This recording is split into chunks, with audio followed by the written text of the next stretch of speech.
there's the debut of the new video that we have here for the Geek Bites episodes that we're going to do here on the channel. A number of people were complaining or how is it, constructively criticizing. I don't think we need to say that our fans complained. They were constructively criticizing the length of the intro. Yes. And so we adjusted because we listen to constructive criticism. We do. The way that all geeks should in all fandoms. Yeah, that's a fair point. Speaking of which, we're going to get into some comments and criticisms of this particular episode here. Welcome, everybody, to this spoiler review for Series 14 or Episode 1, depending on how, or sorry, Series 1 or Season 1, depending on how you're looking at it. Episode 4 here of Doctor Who in the current season that's going on Disney Plus from BBC.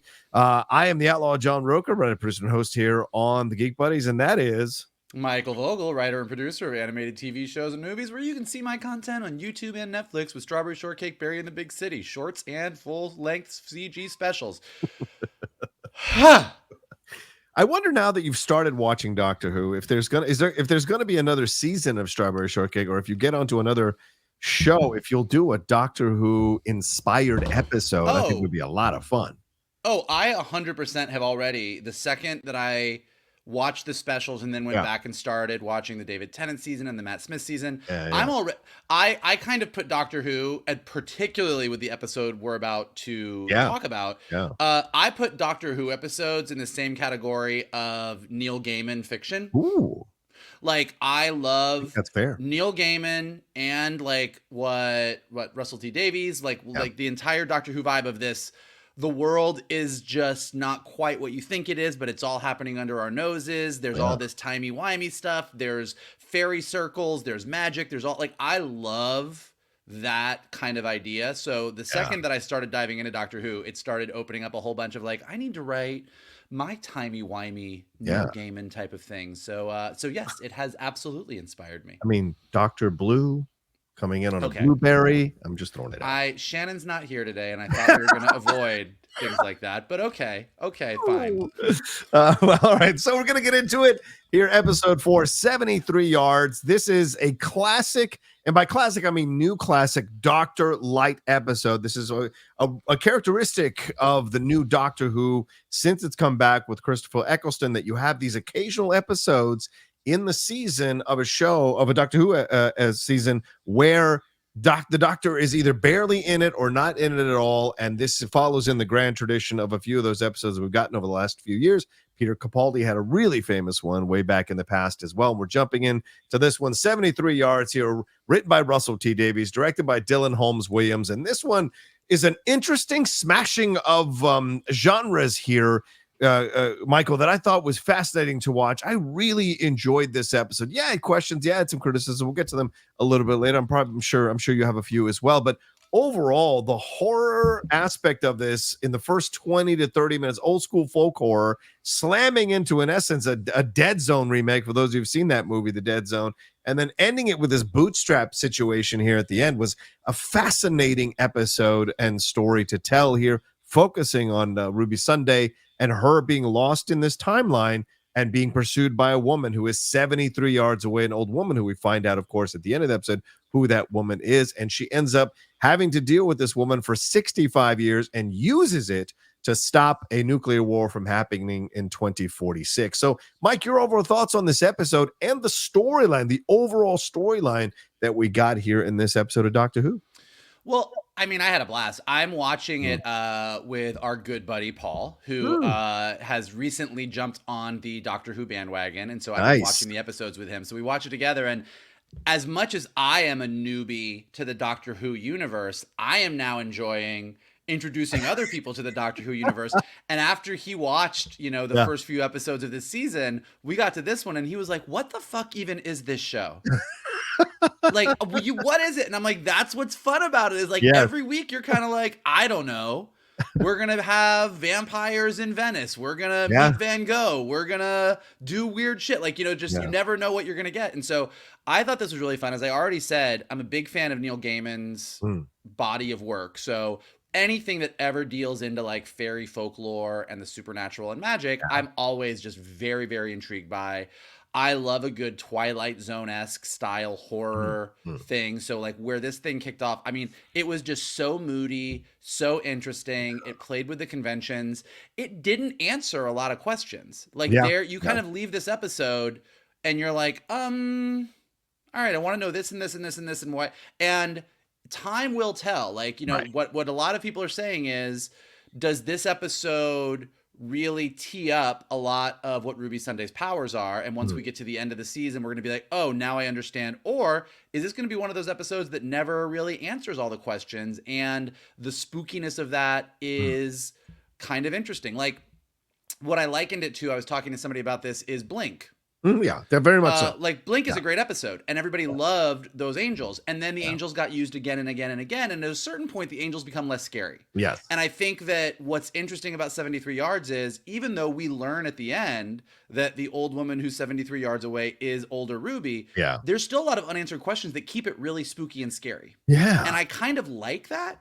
So even though I have a bunch of questions and we can theorize about it, I found the episode immensely enjoyable. Yeah. I wonder if we're coming from a better advantage. And I mean, of course, Michael is catching up, to watching all these episodes. I've been watching for a few years, and all through the Capaldi run, and gone back and watched some episodes as well. So we're in essence relatively new Doctor Who fans, right? For the last few years, relatively new.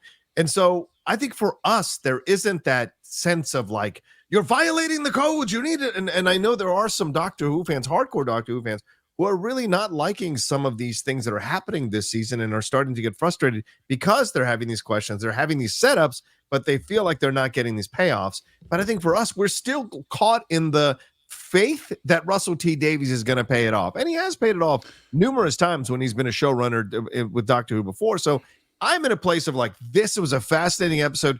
Yes, I have questions, but we've got more episodes to come. And if he can make this thing connect and wrap up these storylines correctly, then I'll be very satisfied by the end, you know? And I do think, there's two different ways to talk about this episode, and we can talk about them both ways. One is, what does this episode mean to the bigger season? What are the bigger mysteries around Ruby Sunday? What's going on with this, that, and the other thing? But just as a straight up singular episode, did this deliver and entertain? It did. Did it leave some questions that are kind of like, okay, so was it this, was it that? Is Mad Jack gonna come back now in this timeline because Ruby doesn't go back? Like, there's a lot of questions that kind of don't get answered, and we can discuss them. But so could it maybe have wrapped up a little bit more tightly, like tied that bow a little bit stronger? Probably it could have, but I still left super entertained. Yeah.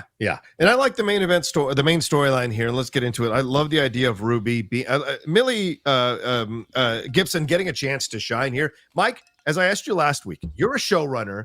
The idea of having in essence, solo episode for your companion in a Doctor Who season, it's not unheard of. Obviously, as I mentioned, there have been some Dr. Light episodes in the past, the new Doctor Who, but to have it this early in the run, I can't recall this ever happening this early in the run. And I think this speaks to the confidence that Russell T. Davies had in casting Millie Gibson and what she could bring to the role and what she delivered here in this episode, Ruby Sunday. Seeing her go through this thing of having the doctor abandon her, having this woman chase her down, or be behind her rather, 73 yards, then go into that pub, get made fun of, but then, of course, realize this woman is actually really doing these things. We see poor Josh running off and never coming back to the pub until Ruby leaves. And then we see her try to navigate this. We see her lose her mother, which I thought was heartbreaking as hell with how that went down. And then she comes to terms with it, going on dates, losing relationships, having friendships, and then befriending this woman who in essence is getting probably sexually and emotionally and physically abused by this horrible Welsh prime minister, and allows it to keep going, then just apologizes to her so she can figure out when she can get in a position to be 73 yards away from this guy and set the woman on him, which I thought was genius, but it's a dark choice to make. And then that she never goes away, the woman, and we see her age and age until what happens to her, and she becomes essentially Aunt May in my mind as I was watching those scenes, and have the interaction, and then realize this woman has never left her, and in the end, it's her telling her not to tell the doctor not to step on the string and breaking the fairy circle. So I thought Millie did a wonderful job here, and I was so caught up in her story and enjoying the arc of her story and some of the dark choices that she had to make, which is not out of the realm of Doctor Who lore. So I thought it was fantastic. What did you think about this? Yeah, look, I think she absolutely shines in this episode. I mean, she Yeah. does such a great job of um embodying all the emotions and really kind of sitting in those emotions that you went through Yeah. without kind of going over the top or being melodramatic. Yeah, Like it just maudlin. Yeah, really yeah, yeah. felt real. Like all of Yeah. it felt real. Like her uncertainty, her uncomfortability, her fear, her anxiety about everything. Like it just really played to Yeah. me. So I think that she did a fantastic job carrying the episode. As a showrunner, I mean, like I would say that some of the criticisms that I've seen where you more or less, like once you kind of get it to its base level, you have 2 episodes in a row where the Doctor stepped on some shit he shouldn't have stepped on. That's a fair point. Now, the episodes are wildly different and both, I think, very successful, but the Doctor, who is supposed to be pretty smart, has literally stepped in shit 2 episodes in a row. So there is that criticism, but then I've also seen the counter criticism, which is that from the Christmas episode on, coincidence, luck, bad luck has been at the forefront of what the goblins were doing. At the end of the Christmas episode, I believe is when the Doctor says, am I the bad luck as far as like what he's that taking Ruby on the journey. And so the fact that he was unlucky enough to step on a mine and then unlucky enough to step in the fairy circle, is this all going to tie together, or are we sort of Mephistoing everything in the Doctor Who universe and it's going to mean nothing and they just had 2 episodes where he stepped on some shit? Like it's interesting to sort of think about. But yeah, I think that as far as a vehicle for Ruby Sunday to shine, I think it really, really did it. Like this episode 100% relies on her and on you not only believing her fear, but also believing her aging, believing her volunteering for this horrible, horrible politician, like going through each one of these steps. And I think she really sold it. Yeah, 100% agree. It really dialed into those moments and you felt the pain.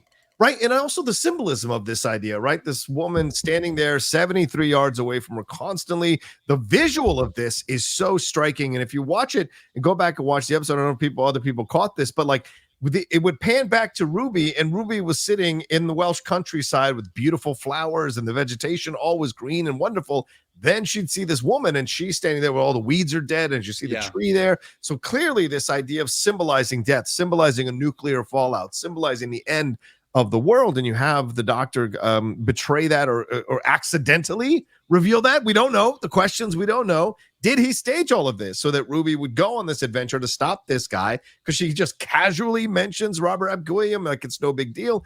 There's questions to be had there, but her progression throughout was really powerful. I mean, the scene in the bar there, I thought was really well done with the direction, and then her dialing in to the horror of it, feeling that sense of like, oh my God, I'm out of place in a place. I don't know what to say. I don't know what to do. I don't know how to do these things. And the walls are closing in on her. And that gives you the dread that carries you throughout the episode. So that by the end, you feel so much. I mean, I was getting emotional when she's lying in that hospital bed and she says, I used to be able to create snow. I used to be able to have that power. I thought that was really powerful. But what she symbolized here, in my mind, I took it as like this thing that all of us have in our lives that whether it's right or not, we feel this guilt or this specter or this shame or this embarrassment that's in the back of our minds that constantly walks with us. And until we come to terms with it, we possibly can lose relationships, lose friendships, lose potential to succeed. And we are just caught in this cycle of constantly losing these things because we haven't dealt with this thing or don't know what this thing is. And certainly by the end, she says, I've had 65 years of people leaving me, but I've also never felt alone because I had this woman with me. So what did you feel about the portrayal of this woman and what she symbolized in the episode? And then by the end, realizing that it was Ruby all along. Ruby all along. Yeah. That's a good question. I was so invested in the actual trying to understand what was actually happening. Like, what is this? What is really going on? What is the, is this a fairy curse? Is this that I didn't think too much about that, but I like everything you're saying about having that thing in your life that you can't quite let go of. Yeah. That moment that you always return to. I mean, like, cause really what it boils down to is it's like, there was a moment, like, you know, Ruby had this amazing journey with this amazing guy on an amazing TARDIS. And as short-lived as it was, that really changed the course of her life. Yeah. And when that was taken away from her, she never could quite let go of it. So like it was all like, she couldn't quite let go of that thing. So in a way you could say it's like that relationship that you never got over. It's that trauma in your life that you never got past. And so there is that, except that Ruby gets to go full circle and make an adjustment. Right. So in a way, you could say it's that wish fulfillment. I mean, this is getting into like some really hippy dippy, you know, like touchy feely stuff, but it's that being able to go back and say that's that one. It's like a sliding doors moment. It's that you get to go back and you got to like change that one thing to get your life back on track that most people don't get to do, because she really did live her entire life. Like the woman represents, like she was on this trip with the doctor, and then the doctor was just gone. And she was like, I don't know if this is, she even says early in the episode, she's like, I don't know. I haven't known you that long. I don't know if this is what you do. Yeah. Do you like find people and like take them around and then just like disappear? So she was really just sort of dumped. Yeah. Kind of ghosted in Wales. I mean, she was literally ghosted. So I think you can look at it that way. Yeah. And then if you're going to get into the time paradoxes of it, this is where, you know, even when I got done watching this episode with our friend Paul, and he was like, so wait, if she doesn't go through everything, like if she's now on this different timeline where she doesn't have the woman 73 yards away, does that mean that Mad Jack does become prime minister and he does do this and he does do that? But I don't think it does. But this is where it gets into that weird, like, it's not really explained, because this season of Doctor Who is getting less into science fiction where everything has a logical answer and more into like supernatural magic stuff. Yeah. And it does feel like whoever, you know, we have no idea who made this fairy circle. Right. But whoever made this fairy circle, it seems like this fairy circle was made to bind Mad Jack. Yes. So I kind of take it as Mad Jack was already taken care of. Like Doctor Who is the Doctor is living in, you know, multi-dimensional space. So he knows everything that happens on different timelines. But it feels like whoever made this fairy circle was like, I'm gonna make sure this Mad Jack thing never happens. Right. And the Doctor stepping on it released it so that timeline now did become viable. And Ruby's entire journey set things back. So and even the fact that when she says to the Doctor at the end, he's like, oh, you said you've been here 3 times. When was the other time? Like she knew she had been here, but she wasn't. So I do feel like in a very magical kind of way, we got like the happy ending. Like Mad Jack is bound in the fairy circle again. Ruby went on her journey. She's back with the Doctor. No nuclear holocaust. No really evil prime minister. We're back on track. So there's like the symbolism side of it. And then there's the, okay, well, what did this actually mean for alternate timelines, multiversal mumbo jumbo? Yeah, it's a good question, because I was reading some of the other reviews, and I think Mashable did a really nice job in some of their breakdown of the episode, and they referenced Last of the Time Lords, which is the series finale for series 3 of the new Doctor Who stuff, and it was about Martha Jones spending a whole year separated from the Doctor, traveling a world, brought to apocalyptic ruin, and navigating all these horrors, and ends up saving the world just like Ruby does. In the middle of this episode, she saves the world. Obviously, at the end of that season finale, she sacrifices everything, her entire life, her emotional connections, all of it. And this is a fascinating thing. But everyone remembers it, and she's she's grown from it. Everyone else doesn't remember it, but she remembers everything, and she's grown from it. Here at the end, Ruby doesn't remember anything, and neither does anyone else. So it's like a whole alternate timeline. She does just a bit. It's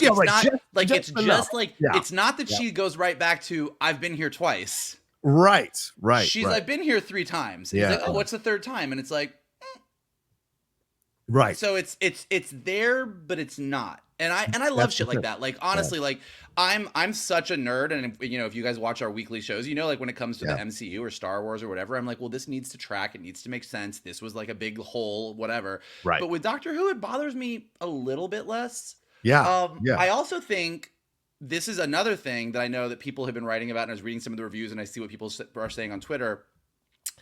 There's this assumption that when she reads the thing from the fairy circle and the Doctor disappears, that this old woman, before we know that it's really Ruby, is like the fairy curse. Right. Like this is a fairy curse.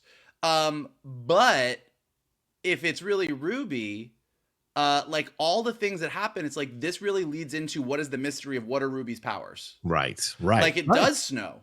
You know, like when everything happens, it does snow. And if you look at the snow that's happened in every single episode as in a moment of trauma or a moment of high emotional anxiety or a moment of being near death, that snow, is that Ruby pulling snow through time from the moment she was born? And if she's pulling snow through time from the moment she was born, what she does here is literally pull herself through time. Yeah. So, you know, is this all just Ruby doing what Ruby does and having very little to do with the fairy circle? So there's a lot of interesting questions here that I think once we learn more about Ruby, we'll be able to go back to this episode and go, oh, this was really this, or we'll go, nope, that's all bullshit. This was just some weird stuff. Yeah, I start to feel and sense that she might be a Time Lord, and there's just feelings about it. And we did see Mrs. Flood showing back up in this episode there when she comes out, and she goes, "You're talking to your mother on the phone down the street." And all this. So she's, "Oh, I don't want anything to do with that." It goes right downstairs. So we saw her again. We did see, was it Alice Twist or Susan Twist, the actress there to play that role? Twist. Again. But that's every episode she's been in. I know, but Rocha Babies came out this week and said the only reason we've seen her a lot is because of something to do with actors' equity and paying actors a certain rate and whatever. And I don't know that I believe him, Michael. I don't. I think that this would be, if this was the case that had been the case multiple times, it doesn't make sense to use the same actor over and over again in these different roles. Here's why it's a lie. So, yeah, I'll tell you exactly why it's a lie. In this episode,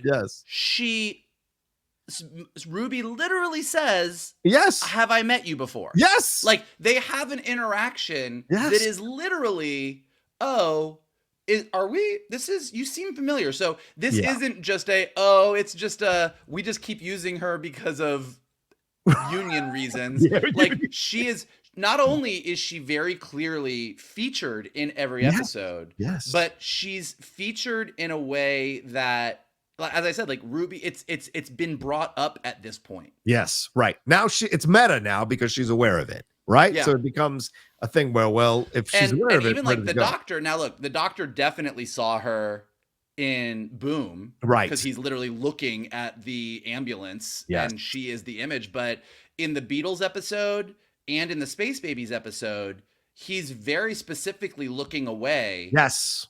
At both points where she shows up. So I don't buy that this is just a nothing burger. Yeah, I agree.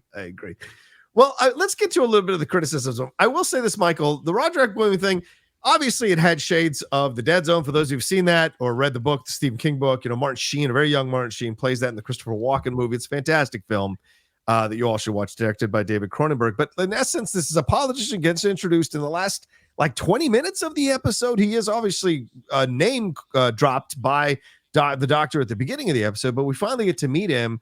And I have to say, he is presented at a certain thing. And certainly, Michael, we understand what Russell T. Davies might be saying. Certainly, if you look at Brexit, you look at the far right movements rather, over in Britain, you can see it happening in our country and other places.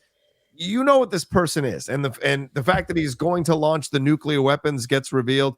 Ruby knows he's going to do it. Even the young girl who got abused by him knows he's going to launch on Saturday, even if his main assistant doesn't. But I think they didn't do a good enough job developing the real terror of this guy, the real fear that you would have for this guy. And I felt maybe he came in a little too late, and there should have been more like near brushes. Ruby should have failed a couple of times to kind of really hammer that home to ramp up the dread, I guess, and the tension that she might not be able to do it. And although it was pretty scary to see people pulling weapons on her and rifles on her as she's walking backwards, I didn't feel like they really built up how scary this guy actually was before they took him out which I thought was a bit of a misstep for the episode. What did you think?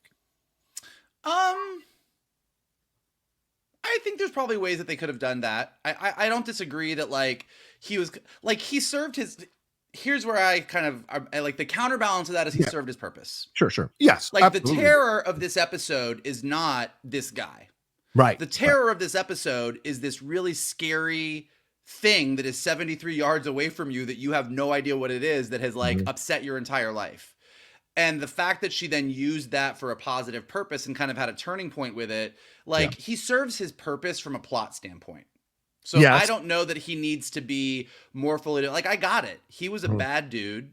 You introduced this female person on the staff who is clearly being abused on some level by him, who's like, this guy's a monster. Right. And so you have, in addition to like knowing that he is both, he is politically dangerous, you know that on a personal level, he is a bad dude. Right. And then she has her moment. So all the pieces are there that I think you're like, okay, I get it. I get what he is. That being said, you're not wrong that there's probably a few very small ways that they could have tweaked his character to make him even more arch, more evil, more, I really want to see this guy get his. So I think that there's probably some more they could have done there, but I don't know that you needed too much more. Like, I don't think we needed Ruby to fail a bunch of times.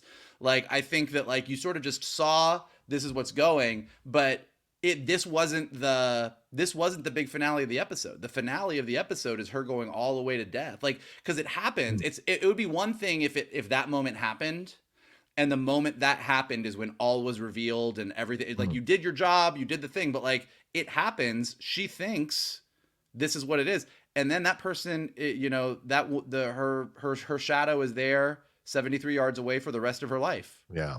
You know what I mean? So I thought it was interesting. So I think you're not wrong that you could have done more, but I don't think you needed to do too much more. Yeah, possibly. Because I always look at things, you know me, Mike. I always look at things from a symbolic point of view, right? And the fact that it becomes Ruby at the end, who's the old lady, makes sense because who keeps those things alive within us? Who keeps our shame, our trauma, our sadness, our negative thoughts about ourselves alive? We do. So the fact that in the end, it is the older version of herself telling her not to do this stuff, we could, in a more maybe hippy-dippy, as you said, kind of approach to things, our older selves would tell our younger selves, hey, don't make these mistakes. Don't do these things. Be more careful. You never know where it's going to lead. I am your future that could be if you don't be more, if you're not more careful or pay more attention. That's a possibility. But also there's something Kate Lethbridge-Stewart says, which was a great cameo out of Kate pop up. I had no idea she was going to pop up in this episode. So nice. But she says, it's what we do, all of us. We see something inexplicable and invent the rules to make it work. So in a way, this old woman could be also the prime minister, in that many people feel that they are 73 yards away from being able to stop evil from happening, that they can't seem to be able to do enough. They feel powerless. They feel small. They feel like they can't do it. And of course, there's all these stories about how one person can make a difference and all of that. But most people feel a sense of helplessness. And they've come to terms with this horror, right? How many times have people now, we've all come to terms with the possibility that this guy might come into power again, who was in power before. And it's scary to think about, yet we're trying to find ways to come to terms with it, right? People in other countries have fear of certain people coming to power and have to come to terms with it and figure out a way to live. And in a way, I think that's what this whole thing is supposed to symbolize. So I was hoping that he would have a much more stronger presence in the episode to make these things more connective in the end. But, you know, as you said, there probably wasn't much more they could have done. Obviously, they didn't need to do much more, but there is much more they probably could have done, I think, to hammer the point home a little bit more strongly by the end. Well, and yeah, I mean, the other way to look at it is, you know, this, if you're going to get into that, like, what does this symbolize and what does it mean? You know, this thing happens, this trauma happens, the doctor disappears, she's abandoned. Right. And then this thing won't go away. Yes. It drives her mom away from her. Right. Yes. Anytime she thinks she's found assistance, like finding Kate and Unit showing up, like they are driven away. Right. She then is stuck with this thing. She goes through multiple relationships in her life, every single one of them being like, I feel like you're not fully here. Yeah. And then she gets a purpose. She goes, oh, this bad dude is coming, and I know this, and I'm going to get in front of it. And she thinks that's going to solve her problem. Right. And she does it, and she's successful. Like, he's no longer the prime minister. Great. and the problem still doesn't go away. Mm-hmm. It's still there. And so then she accepts it. She embraces it as a part of her. Yeah. She's like, this is a part of me. It's never going away. And she makes it work for the rest of her life. And then at the end, she gets to go back and, you know, it's like, okay, so you thought, oh, I have this trauma. I can't let go of it. Oh, I guess this trauma is here because I'm meant to do this thing. Yeah. It's great that you did that thing. Trauma doesn't go away. Oh, I guess I just need to accept this about myself. It's something that happened. Yeah, it's fair. So you can totally look at it that way too. Yeah, come to terms with it. That's a great point, Mike.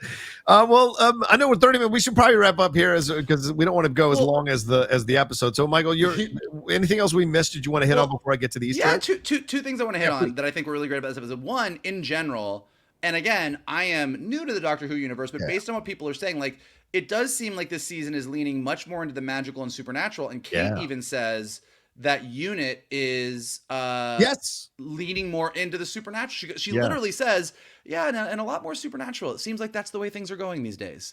So, you know, kicking off the Christmas episode with a flying ship filled with goblins, the Doctor learning the language of luck and coincidence. Yeah. And then having this fairy circle, and even the Pantheon, like the Toymaker and Maestro, like, yes, they are cosmic gods from outside our universe, but the way that they basically work when they show up is the equivalent of magic. I mean, they are just magicking all over the place in the way that it's perceived. So there does seem to be this more supernatural, magical bent to things, and I don't know how much that relates to Ruby, but I find that really interesting. And like I said, as a Neil Gaiman fan, like, I'm into it. The other thing I just want to say about this episode, just from a structural standpoint that I think is really good, is when you have an episode like this, it's impossible to be super tense for 45 minutes. You get bored. Yeah. And what this episode does really well is it pushes the tension, and then it pulls the tension out right away, and then it gives it back. And I think the perfect example of this, I think the pub scene is the best scene in this entire episode. And the reason the pub scene is so good is that Ruby shows up and everyone is very like, who the fuck are you, whatever. And even the moment where she's like, can I pay with my phone? And the lady's like, pay with your phone. And all of us as audience go, oh, she's in the wrong time. It's too early. People don't have this technology yet. And then they're like, of course you can pay out of your phone. Like, what do you think? And you're like, oh, okay, cool. And then you have that entire scene where they're like, wait, you stepped on the thing, you read the thing, and the tension is just ratcheting and ratcheting. And then there's the banging at the door, and all of us are like, oh, fuck, here we go. And then it's this guy, and they all start laughing at her. And you're like, oh, okay, tension down. And then a couple days later, like, she comes up, she's like, John won't come back. Like, you need to get the fuck out. And so it's just like, and then she gets to her mom, and mom's like, oh, don't even worry. The Welsh believe in all that stuff. I got this, da-da-da. And then mom goes away. So like, and then Unit comes up. We're like, okay, Kate's here, Unit's here. Now we're going to get into it. Now let's get into the thing. And then it goes away. So like this constant push and pull is what's fun. Like, as an audience, feeling one emotion for 45 minutes is never fun. Right. But going, okay, that was funny. Oh shit. Okay, I'm relieved. Like that is what made this episode super fun. And like I said, I think the pub scene does it the best. And John, to your point, the stuff with Mad Jack and all the political stuff maybe didn't do it quite as strong. And if he had been even scarier, right? And then you pulled it out, and then it was like that. Maybe if they had maintained that, but overall, I think that's what made this episode really successful. Yeah, and I would love to find out, and maybe we never will. Maybe that's part of the mystery of life. What she says to each of them that makes them run from her or run in disgust from her. Because as we see the pub guy run off screaming, we see the hiker run off screaming, looking back at her. We see her mom, and then her mom leaving that voicemail for her saying, don't call me ever again. You're not really my daughter. Like, it's really hardcore.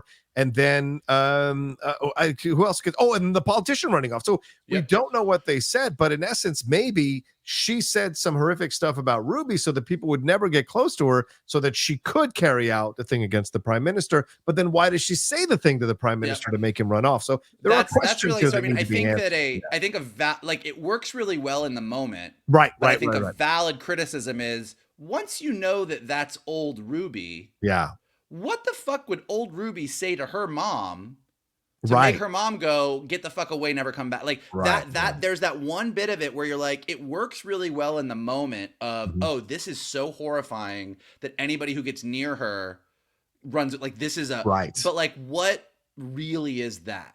Yeah. And if that question is never answered down the line, again, it works really well in the moment on a first viewing. But I think on subsequent viewings, you're like, okay, so wait. What's she really saying? Like, because it doesn't, like, you know, it's like once it's revealed that it's old Ruby, you're like, so she's really just saying, don't step on the fairy circle.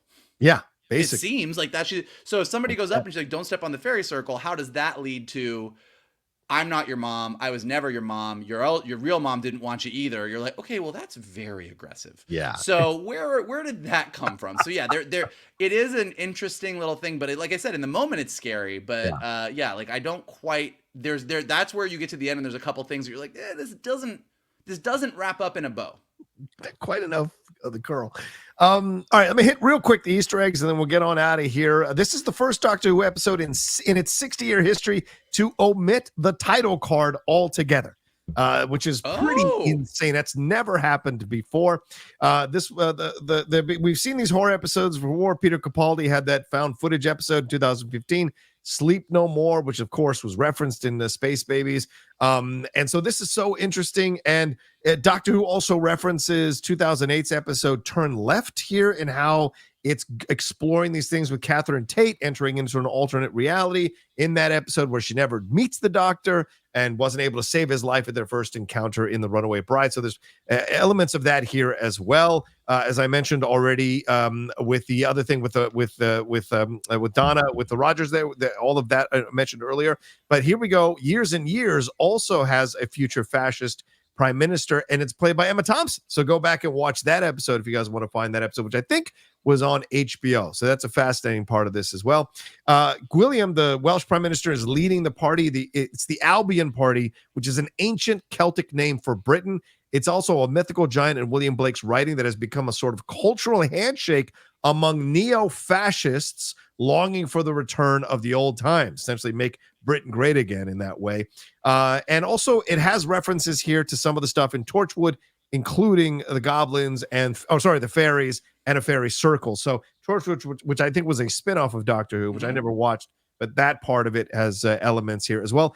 And the idea of a perception filter, which Kate talks about there in the show, that was presented in Sound of Drums here with David Tennant explaining that, and it gets referenced here as well. So interesting stuff, Easter eggs wise, in this episode. Yeah. And also, I think you should talk about, look, I usually like to make fun of you for your wild theories and tell you that you're 100% wrong, but your rope theory might really have some something going on now that we've got another episode with some string. So Come on. Something here. There is something to, you go back to that Christmas episode, and I do think that learning the language of luck and coincidence, rope, learning the languages of the rope, and now you have you're not 100% off base there. That is a valid thing to explore. So I find it interesting. Rope Island has a new member. I like that. All right, Michael, final words here as we wrap up on this spoiler review of episode 4 here, 73 odds of Doctor Who. Yeah, I think as far as a featured Ruby Sunday episode, 100% successful. I think as far as a really kind of creepy horror esque episode, 100% successful. Is it successful in the bigger arc of the season? Remains to be seen. Is it successful on its own as a standalone story? A little bit less so because of the muddiness at the end, but still really enjoyable to me. Yeah, I think Michael says it best. I don't know if I can add much more than that, other than I really enjoyed watching this. I had such a great reaction to everything, and I really enjoyed seeing more of Millie Gibson leading the way here as the companion, and what she's doing with Ruby Sunday. And the mysteries of it all are keeping me intrigued. And yeah, maybe there was a little fumbling near the end of this episode, but overall, the vibe and the energy and the direction here, I'll give another shout out to Dylan Holmes Williams, I thought was fantastic. And if you're looking for someone to direct your small horror film or independent horror film, you got to look this guy up, because I thought he captured that really well in a number of sequences throughout this episode. And I thought some of the imagery here was just stellar, and how certain things were framed and shot, and the way he used it, and even the close-up shots. Even I don't have the shot of the close-up shot of Sean Phillips, who is the old actress who played the lady at the bar, just shooting her from right below her face. adding to the drama and all of that. I thought he did a fantastic job. And Russell T. Davies, wonderful job writing this episode as well. All right, but there you go. That's our spoiler review for 73 Yards, episode 4 of series 14 here of Doctor Who. Thank you all so much for watching it. Michael, what do we have to tell them? Oh, well, if you would like to follow us, you can do so on Twitter at Geek_Buddies, on Instagram at _Geek_Buddies. You can follow me at MKToon. You can follow Mr. Rocha at The Rocha Says. And after you do all that following, you can also smash that like button below, subscribe to Johnny's Outlaw Nation page, check out all the amazing content he has got there. Leave your comments below. What did you think of this episode? What do you think of the mystery of Ruby Sunday? What do you think of the mystery of the Fairy Circle? What do you think is going on this season? Let us know below. If you're listening to us on a podcast, leave us some stars and comments. We'll go up in the rankings. And as always, the best thing you can do is retweet this video, post it on your socials, send it to your friends, and tell them to hang out with your buddies, the Geek Buddies. There you go. And of course, the Geek Buddies, we had our main show already up on the channel, so go ahead and watch that if you want some more Geek Buddies content. And if you want to see me reacting to this episode, I recorded my reaction last night before we did our review. That will be up tomorrow, so look for that as well. All right, y'all take care of yourselves, be well, and we'll talk to you next time with another brand new spoiler review episode here of Doctor Who from the Geek Buddies. Hey!